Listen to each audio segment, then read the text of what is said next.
Hello couple, നിങ്ങൾ ഭാര്യയും ഭർത്താവും മാത്രമായിട്ട് ഒന്നിച്ചിരുന്ന് സംസാരിച്ചിട്ട്, മനസ്സ് തുറന്നൊന്ന് സംസാരിച്ചിട്ട് എത്ര നാളായി? രണ്ടുപേരും കൂടെ ഒന്നിച്ചൊന്ന് പുറത്തു പോയി ഭക്ഷണം കഴിച്ചിട്ട് കുറേ നാളായി. ഒരുമിച്ച് തിയേറ്ററിൽ പോയി ഒരു സിനിമ കണ്ടിട്ട് എത്ര നാളായി? ഒന്ന് ഓർത്തു നോക്കൂ. നമ്മൾ മനോഹരമായൊരു കൊച്ചു വീട് വെക്കും. എല്ലാവരുടെയും സ്വപ്നമാണ് വീടെന്ന് പറയുന്നത്. ആ വീട് അങ്ങനെ തന്നെ ഭംഗിയായിട്ട് മുന്നോട്ട് പോകണം, മനോഹരമായിട്ട് തന്നെ മുന്നോട്ട് പോകണമെങ്കിൽ നമ്മൾ അതിന് അറ്റകുറ്റപ്പണികൾ നടത്തണം. സമയാസമയങ്ങൾ ഇടയ്ക്കൊന്ന് പെയിൻറ് ചെയ്യണം. ചോർച്ചയോ വിള്ളലോ ഒക്കെ ഉണ്ടെങ്കിൽ അത് കറക്റ്റ് ചെയ്യണം. വാട്ടർ ലീക്കേജ് ഉണ്ടെങ്കിൽ അത് കറക്റ്റ് ചെയ്യണം. ഇടയ്ക്ക് വയറിംഗ് ഒക്കെ ഒന്ന് ചെക്ക് ചെയ്യണം. ഇങ്ങനെ മെയിൻ്റനൻസ് ചെയ്തു കഴിഞ്ഞാൽ അതിങ്ങനെ ഭംഗിയായിട്ട് മുന്നോട്ട് പോകും. അതുപോലെ നമ്മൾ ആഗ്രഹിച്ച് നേടിയ നമ്മുടെ ദാമ്പത്യ ജീവിതം, നമ്മൾ സ്വപ്നം കണ്ട നമ്മുടെ ദാമ്പത്യ ജീവിതം, അതും ഭംഗിയായിട്ട് മുന്നോട്ട് പോകണമെങ്കിൽ ഇടയ്ക്കൊക്കെ ഒരു മെയിൻ്റനൻസ് ആവശ്യമില്ലേ?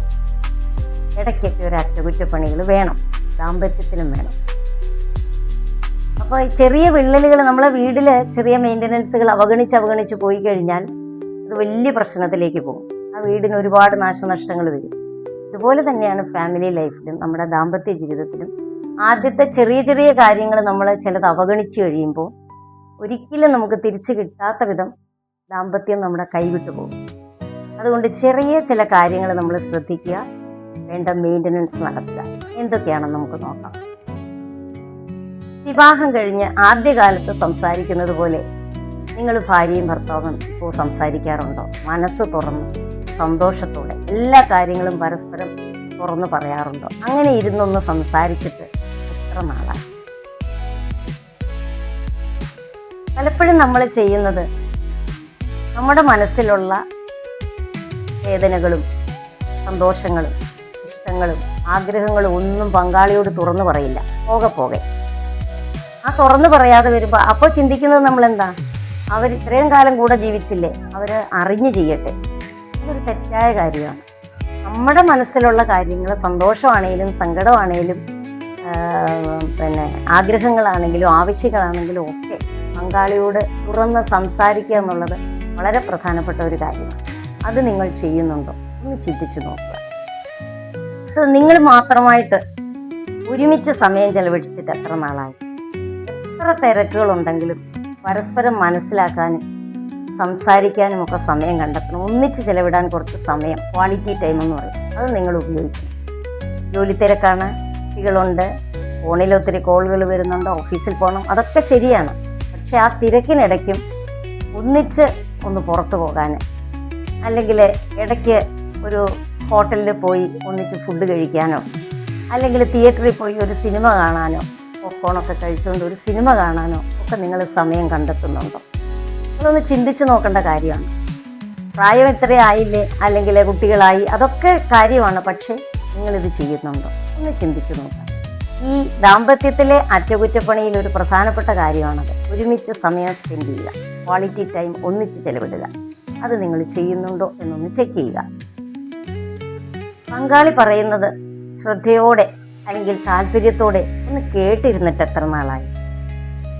ക്ഷമയോടെ കേൾക്കുക.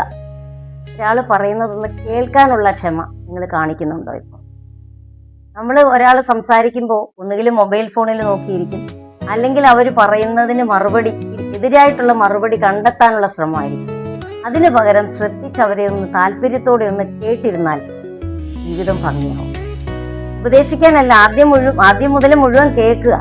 നീ പറയുന്നത് എനിക്ക് മനസ്സിലാവുന്നുണ്ട് കേട്ടോ, ഒരു വാക്ക് മതി പങ്കാളിക്ക് സന്തോഷമാവാൻ. അവരെ മനസ്സിലാക്കുന്നു എന്നൊരു വാക്ക്, അത് നിങ്ങൾ ചെയ്യുന്നുണ്ട്? ചിന്തിച്ചു നോക്കുക. നിങ്ങളുടെ ഭാഗത്തുനിന്ന് ഒരു തെറ്റ് വന്നാൽ അതിന് നിങ്ങൾ നിങ്ങളുടെ പങ്കാളിയോട് മാപ്പ് പറയുന്നുണ്ടോ? സോറി പറയുന്നുണ്ടോ? അല്ലെങ്കിൽ പങ്കാളി ഒരു തെറ്റ് ചെയ്താൽ അത് നിങ്ങൾ ക്ഷമിക്കാൻ തയ്യാറാകുന്നുണ്ടോ? എപ്പോഴും സ്വന്തം ഭാഗത്ത് തെറ്റുണ്ടെന്ന് തോന്നിയാൽ തുറന്ന് മാപ്പ് ചോദിക്കാൻ മടിക്കും. അതൊരിക്കലും ഒരു തോൽവിയല്ല. ദാമ്പത്യ ജീവിതത്തിൽ സോറി പറയുന്നത് ഒരിക്കലും ഒരു മോശമല്ല. ആരും നോക്കുകയും ആരും ജയിക്കുകയും ചെയ്യല്ല. അപ്പോൾ അത് നിങ്ങൾ ചെയ്യുന്നുണ്ടോ? നിങ്ങളൊന്ന് ചിന്തിച്ചു നോക്കുക. ഇതൊക്കെ മെയിൻ്റനൻസിൻ്റെ ഭാഗമാണ്. നിങ്ങളുടെ പങ്കാളിയെ മനസ്സ് തുറന്നൊന്ന് അഭിനന്ദിച്ചിട്ട് അല്ലെങ്കിൽ അംഗീകരിച്ചിട്ട് എത്ര നാളായി? പങ്കാളിയുടെ നല്ല വശങ്ങൾ കണ്ടെത്തുക, അതിനെ ഒന്ന് അപ്രിഷ്യേറ്റ് ചെയ്യുക. തീർച്ചയായിട്ടും അവിടെ മാറ്റങ്ങൾ ഉണ്ടാകും. പണ്ട് നിങ്ങൾ അങ്ങനെ ചെയ്തിരുന്നു, ഇപ്പൊ നിങ്ങൾ അത് ചെയ്യുന്നത് അദ്ദേഹം അത് ചെയ്യുന്നത് കടമയല്ലേ, അല്ലെങ്കിൽ അവൾ അതെനിക്ക് ചെയ്തു തരുന്നത് അവളുടെ കടമയല്ലേ, ഇങ്ങനെ ചിന്തിക്കുന്നതിന് പകരം ചെറിയ ചെറിയ കാര്യങ്ങൾ, നല്ല കാര്യങ്ങൾ, നമുക്ക് ചെയ്തു കിട്ടുന്ന കാര്യങ്ങൾക്ക് നന്ദി പറയുകയും അതോടൊപ്പം അഭിനന്ദിക്കുകയും ചെയ്തു നോക്ക്. നിങ്ങളുടെ ദാമ്പത്യത്തിൽ മാറ്റി വരുന്നത് കാണാം. ഇതും മെയിൻ്റനൻസിൻ്റെ ഒരു ഭാഗം തന്നെയാണ് മോൾ.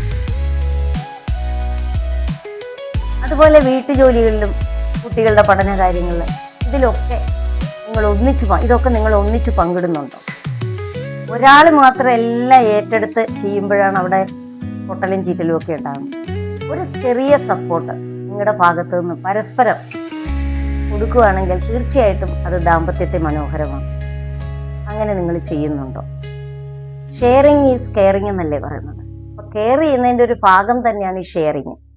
അത് ഫോഴ്സ്ഫുൾ അല്ലാതെ നിങ്ങൾ മനസ്സോടുകൂടി അത് ചെയ്യുന്നുണ്ടോ? ഇത് ഇടയ്ക്കൊന്ന് പരിശോധിക്കുന്നത് നല്ലതാണ്. ഇതും അറ്റകുറ്റപ്പണിയുടെ ഒരു ഭാഗം തന്നെയാണ് കേട്ടോ. ചട്ടിയും കലവുമായ തട്ടിമുട്ടിയിരിക്കുമെന്ന് കേട്ടിട്ടില്ലേ?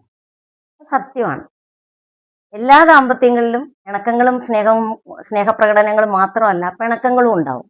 കാരണം വ്യത്യസ്ത വ്യക്തികളാണ്, വ്യത്യസ്തമായ അഭിപ്രായങ്ങളാണ് രണ്ടുപേർക്കും. അങ്ങനെയുള്ള രണ്ടുപേരാണ് ഒരുമിച്ച് ജീവിക്കുന്നത്. അപ്പൊ തീർച്ചയായിട്ടും പിണക്കങ്ങളും ദേഷ്യങ്ങളും വഴക്കുകളും ഒക്കെ ഉണ്ടാവാം. പക്ഷേ ഈ പഴയ വഴക്കുകളും ദേഷ്യങ്ങളും ഒക്കെ ഉള്ളിൽ വെച്ചുകൊണ്ട് അത് ഇടയ്ക്കിടയ്ക്കൊന്ന് പുറത്തേക്ക് എടുത്ത് രസിക്കുന്നത് ചില ആളുകൾക്കൊരു ശീലമാണ്. ഇത് വേണ്ട. നമ്മൾ വീട്ടിനകത്ത് തന്നെ ഒരുപാട് ഉപയോഗമില്ലാത്ത സാധനങ്ങൾ നമ്മളിങ്ങനെ സൂക്ഷിച്ചു വെച്ചിട്ടുണ്ട്, പിന്നീട് ഉപയോഗിക്കാമെന്ന് പറഞ്ഞു. പക്ഷെ പിന്നീട് നമ്മൾ ഉപയോഗിക്കുകയുമില്ല, അത് വീട്ടിലാകെ ബുദ്ധിമുട്ടുണ്ടാക്കുകയും ചെയ്യും. ഈ കഴിഞ്ഞ ദിവസം ഞാൻ എൻ്റെ വീട് മൊത്തത്തിലൊന്ന് ക്ലീൻ ചെയ്തു. അതായത് കഴിഞ്ഞ 4 വർഷമായിട്ട് ഞാൻ ഉപയോഗിക്കാത്ത സാധനങ്ങൾ അതെല്ലാം വീട്ടിനകത്തുനിന്ന് മാറ്റി.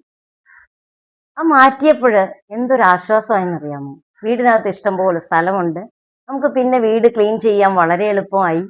തന്നെയല്ല, കയറി വരുമ്പോൾ തന്നെ ഒരു എനർജി നമുക്ക് ഫീൽ ചെയ്യുകയും ചെയ്യും. ഇതുപോലെ തന്നെയാണ് നമ്മളുടെ മനസ്സിലും. പകയും ദേഷ്യവും ഒക്കെ, പങ്കാളിയോടുള്ള പകയും ദേഷ്യവും ഒക്കെ ഇങ്ങനെ മനസ്സിൽ സൂക്ഷിച്ചാൽ നമുക്ക് ശരിക്കും സന്തോഷിക്കാൻ പറ്റില്ല. അതൊക്കെ പോട്ടെ, അതൊക്കെ പഴയ കാര്യങ്ങളാണ്, അതൊക്കെ മറന്നുകള എന്ന് പറയാനുള്ള ആർജവം പങ്കാളിക്ക് ഉണ്ടാവണം. അവിടെ പ്രശ്നങ്ങൾ പകുതി തീരും കേട്ടോ. ഒരുമിച്ച് ജീവിക്കുമ്പോഴും ഓരോരുത്തർക്കും അവരവരുടേതായ ഒരു പേഴ്സണൽ സ്പേസ് ആവശ്യമുണ്ട്. അവിടെ നിങ്ങൾ അത് കൊടുക്കുന്നുണ്ടോ? അത് ഇടയ്ക്കൊന്ന് പരിശോധിക്കുന്നത് നല്ലതായിരിക്കും. ഭാര്യയ്ക്ക് അവളുടെ പഴയ കൂട്ടുകാരെ കാണാനും അവളുടെ വീട്ടിൽ പോകാനും അവൾക്ക് ഇഷ്ടമുള്ള കാര്യങ്ങൾ ചെയ്യാനും ഉള്ള ഒരു സ്വാതന്ത്ര്യം.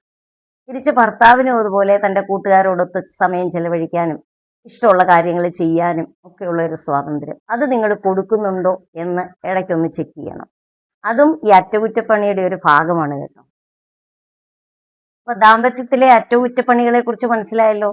ഇത് നിങ്ങളൊന്ന് ചെക്ക് ചെയ്യുകയും നിങ്ങളുടെ ലൈഫിൽ അതൊന്ന് പ്രാക്ടീസ് ചെയ്യുകയും ചെയ്യുക.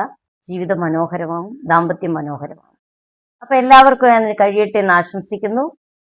എല്ലാ നന്മകളും നേരുന്നു. Thank you so much.